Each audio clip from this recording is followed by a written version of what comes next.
فتعلقت قلوبهم بالمنازعة إلى طلب الآخرة. اللهم اجعلنا من الذين إذا أحسنوا استبشروا. Assalamualaikum warahmatullahi wabarakatuh.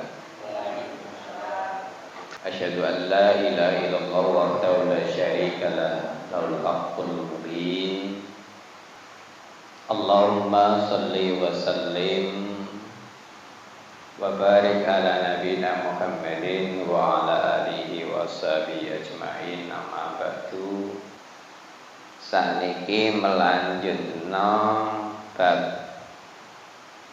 Kitab Riyadhus Shalihin, kajian hadis kita, Kitab Riyadhus Shalihin, bab melewati jalan yang berbeda ketika berangkat dan pulang beribadah. Dados melewati jalan yang berbeda ketika berangkat dan pulang ketika beribadah. Lah, ternyata ini diajari Rasulullah. Lebih-lebih ketika melaksanakan sholat itu. Oke, baik. Hadis yang pertama, Bismillahirrahmanirrahim. Wa an Jabir radhiyallahu anhu maqala kana Nabi sallallahu alaihi wasallam idza kana yaumu 'idin khalafat tariq, rawahul Bukhari. Dados hadis itu sanate dari Jabir radhiyallahu anhuma bahwasane Rasulullah sallallahu alaihi wasallam niku tatkala kana Nabi sallallahu alaihi wasallam idza kana yaumul 'id, jadi tatkala beliau ini pergi melaksanakan sholat pada hari raya. Jadi idun itu artinya kembali sebenarnya. Berasal dari kata ada ya'ud, kembali, a'ada yu'id, merayakan. Makanya dinamakan Idul Fitri, Idul Adha. Merayakan hari raya Idul Fitri atau hari raya Idul Adha. Nah, sekarang konteksnya bukan itu. Konteksnya itu adalah ketika Rasulullah melaksanakan sholat id berangkat ini dulu. Terus berangkat dan ketika pulangnya itu ternyata Rasulullah adalah khalafat tariq, yaitu ketika berangkat lan pulang itu khalafa. Khalafa niku artine berbeda, atau bisa jadi berselisih dalam konteks lewat jalan liya. Jadi seandainya berangkatnya lewat jalan Usman Janatin, ini kepengin pahalane akeh, berarti lewat Mbungurasih kono muter maneh. Nah, itu Rasulullah. Nah, maka ketika kita lihat di kampung-kampung itu sudah banyak mempraktekkan. Tapi kalau nggak tahu kalau di kota, nah cepetan mulai Pak, selogin teni dulur-dulur omah. Ada yang begitu. Lah, sunahnya Rasulullah bagaimana? Khalafat tariq. Jadi ketika berangkat di jalan A seandainya begitu, pulangnya nanti bisa jalan Z. Bagaimana Ustadz kalau lebih jauh? Ya malah lebih baik. Kenapa di situ Rasulullah mengajarkan bahwa disitulah ada nilai-nilai ukhuwah, persaudaraan. Persaudaraan bagaimana? Jadi kalau toh lewat jalan A, berangkatnya, pulangnya bisa jadi nanti ketemu saudara yang lain. Nah, itu hikmahnya demikian. Jadi menambah ukhuwah persaudaraan di antara orang-orang Islam. Makanya sering dikatakan tasafah, yaitu saling bersalaman. Nggih, saling bersalaman. Nah, kira-kira ten mriki ngoten kira-kira. Nek salat Id maksudnya nggih. Alhamdulillah. Jadi kita usahakan demikian. Tapi juga jangan diniati kemudian biasanya identik sholat Idul Fitri ku pakaiannya baru-baru. Mbak ngudono pakaiannya anyar, pakaian ku anyar Ustaz lewat kene ya gak apa-apa, lewat kono gak apa-apa, cek ero nek pakaian ku anyar. Iku niatane beda maneh. Jadi niatannya kepengin menunjukkan bahwa bajunya baru. Mereka identik Idul Fitri itu adalah baju baru. Mulane dipertegas jadi Rasulullah itu laisal id liman labisal jadid walakinnal id liman taqwahul jadid. Bukanlah hari raya Idul Fitri itu adalah yang pakaiannya serba baru, tetapi yang dimaksud baru di situ apa? Takwanya yang baru. Mulane bukan berarti pakaiannya harus baru, mboten. Makanya di situ identik dengan pakaian bagus. Pakaian bagus, pakai wangi-wangian bukan berarti harus baru. Bagus itu bukan berarti baru. Baru sudah pasti bagus, sangat tenang. Tapi bagus bukan berarti baru. Nah, soalnya adatnya orang Indonesia itu selalu begitu. Jadi kalau sudah hari raya Idul Fitri itu identik dengan harus pakaian baru. Nah, kita harus belajar supaya apa? Tidak sesuatu hal yang baru dari segi pakaian. Tetapi apa kita berusaha takwa kita yang baru. Seperti saya itu mempelajari ngamuten belajari diri saya sendiri. Itu bertahun-tahun tidak pernah beli baru. Ustadz dikasih orang, iya niki kei, niki kei. Nah, artinya apa? Kadang-kadang 3 tahun, 4 tahun kemarin tidak pernah beli baru. Karena apa? Berusaha belajari diri saya sendiri bahwa apa? Bukan berarti adat ketika Idul Fitri itu harus berpakaian baru. Tetapi apa? Pakaian bagus. Padahal itu kalau sudah disetrika, dicuci yang baik, disetrika jadi bagus. Kita berusaha takwa kita yang baru.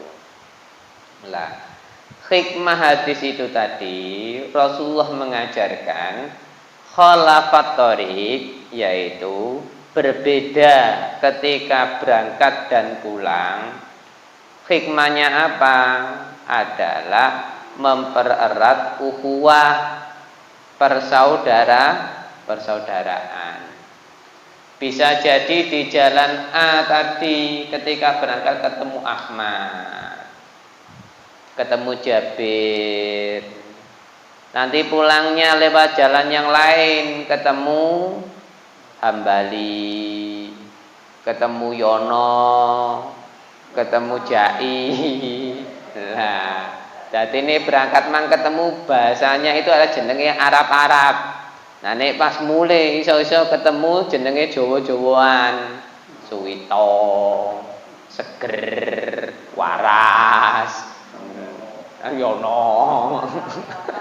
Nah, jadi pokoknya sing berbau Jawa-Jawa itu tadi, ya kan? Nah itu hikmahnya di situ. Nah, coba bayangkan seandainya kok lewat jalan itu aja ya ketemu jenenge Arab-Arab tok. Nah, sing sakno sing Jawa-Jawa padahal biyen padha aki-akikoi lho ya. Ya, sama kan kita semuanya dulu diakikoi. Wong ini ngasih nama ya diakikoi. Ya kan? Begitu. Sekarang itu Pak, Bu, jenenge iku dawa-dawa mbek angel-angel. Mbek keren-keren.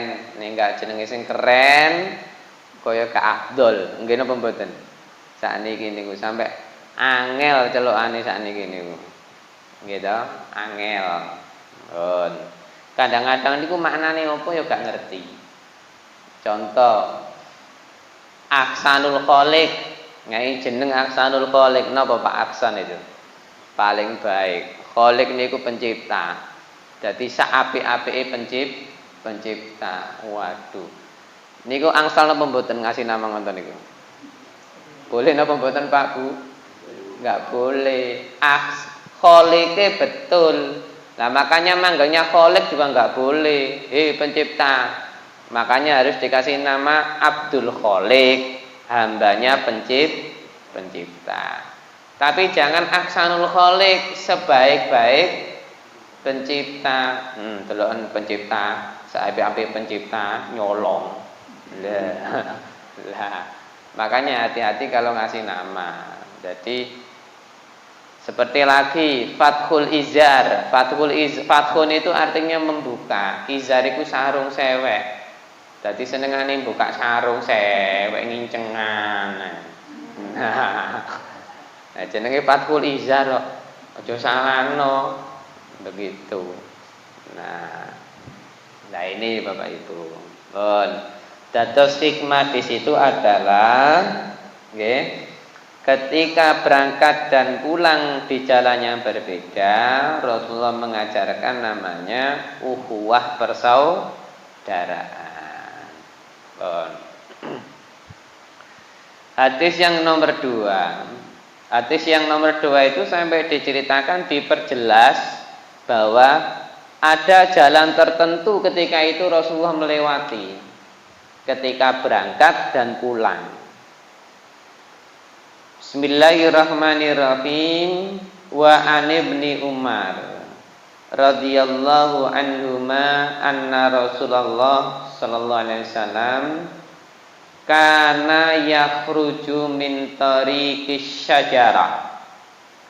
Jadi ya dah, Rasulullah SAW ketika itu, ini sanate dari Ibnu Umar, bahwa Rasulullah ketika pergi ya dah, ketika pergi keluar, yakhruju itu min tariqis syajarah, yaitu dari jalan melewati jalan sing jenenge sajarah. Sajarah sendiri itu artinya itu pohon Pak. Bukan berarti Rasulullah itu lewat berarti senengane menek-menek pohon, itu tidak.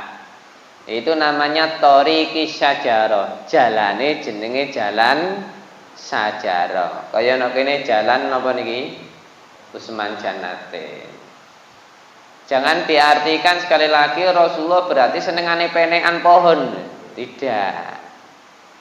Jadi sajarah niku artine pohon, tetapi ketika itu adalah nama jalan. Ngoten. Kaya nek kene jalan Gang Buntu. Enten Pakku Gang Buntu, ya wis buntu, wis aja dilewati. Nah, aku senengane lewat dalan buntu kok. Ya engko ndelek dalan sing gang buka. Nah. Bon. Wa yadkhulu min tariqil mu'arras. Kemudian Rasulullah itu ketika masuk, ketika pulang melewati jalan mu'arras. Ini juga nama jalan. Jadi ketika berangkat keluar pergi lewat jalan syajarah, dan ketika pulang ya toh, masuk itu adalah lewat jalan Mu'arras ketika itu. Wa idza dakhala Makkah dakhala min saniyatil ulya wa yakhruju min saniyati sufla. Nah, dan jika masuk kota Mekah, ini sampai diriwayatkan, jadi ketika Rasulullah masuk kota Mekah, dia itu sering melewati saniyatul ulya. Saniyah niku artinya dua sebenarnya.